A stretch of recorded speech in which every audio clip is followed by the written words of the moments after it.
Hola, mi nombre es Dalisa Costa, soy estudiante de la Universidad del SINU y hoy estaré con ustedes en la clase de Derecho Administrativo para hablarles acerca de lo que es el daño.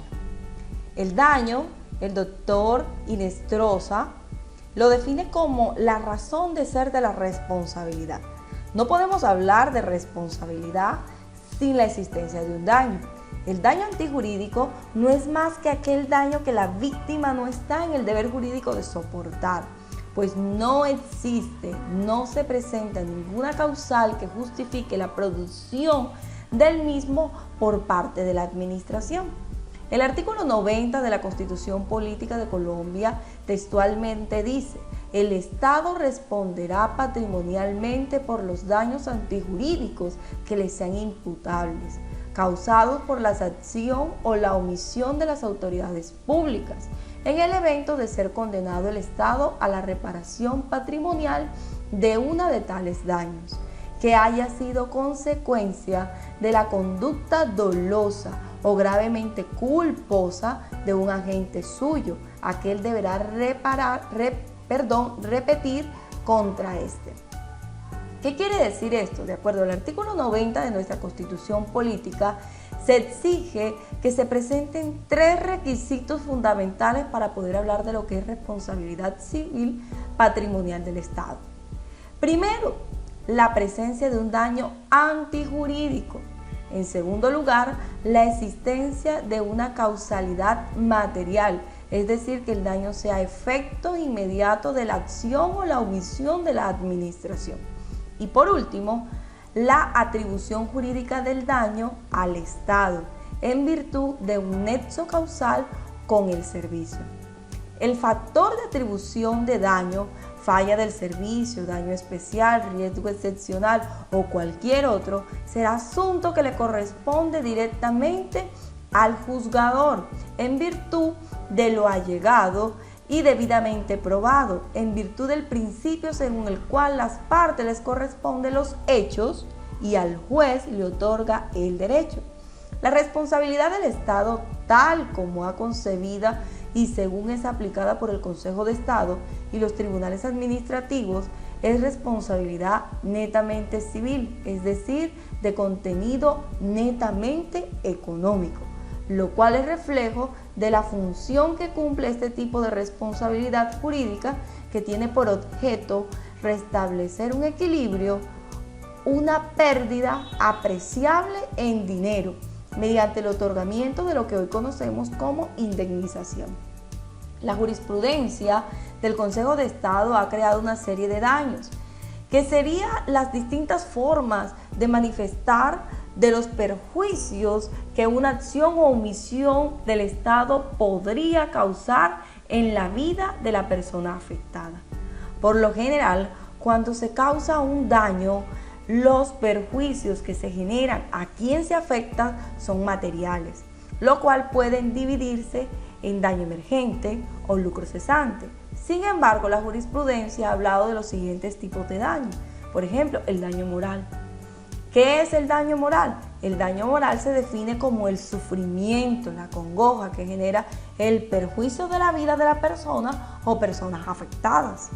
También está el daño de la relación o de la vida de la relación.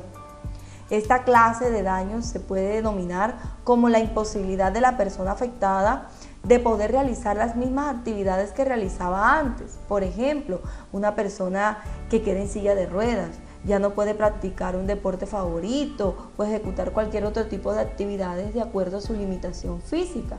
Hay daños a la vida de relación cuando el estilo de vida de la persona cambia por completo, afectando su relación en su entorno y además a las personas que lo rodean.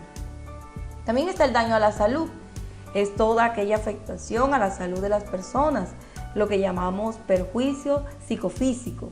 Este tipo de daño se ha tratado de enmarcar dentro del daño a la vida de relación. En alguna jurisprudencia, el Consejo de Estado lo ha relacionado como daño autónomo. Antes de esta clasificación, o además de ellas, también se ha creado la teoría del daño especial.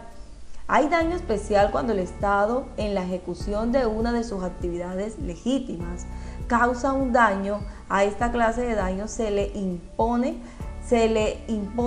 la víctima una carga la cual no se encuentra en la obligación de soportar, y hay un rompimiento del principio de igualdad frente a la carga pública.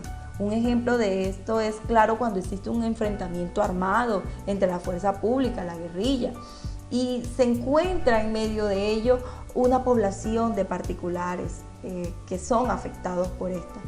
Es claro, pues, que el cimiento de nuestra responsabilidad estatal está constituido por el daño antijurídico, el cual no es más que la clara expresión del principio de igualdad de los ciudadanos frente a la ley y a la carga pública. Por otra parte, el tema a tratar en nuestro artículo jurídico conexo a este tema, el daño, es la garantía que el Estado colombiano ejecuta en la reparación integral frente a la responsabilidad por daño extrapatrimonial.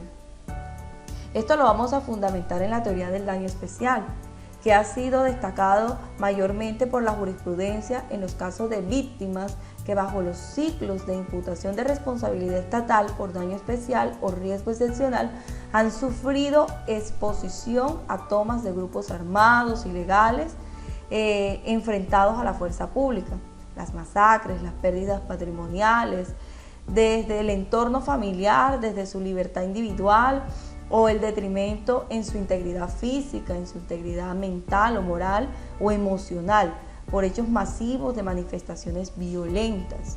Por lo tanto, la coexistencia del principio general del derecho referido a la reparación integral del daño debe ser objeto de estudio, que es lo que vamos a hacer, para determinar cuál es el alcance de este y el postulado normativo en el marco internacional, específicamente en lo relacionado al Sistema Interamericano de Derechos Humanos, cómo se proyecta en el contexto del derecho interno colombiano. Bueno, esto ha sido todo por hoy. Espero que este material les sea de utilidad para sus carreras, para su profesión, y nos vemos en una nueva oportunidad. Bye.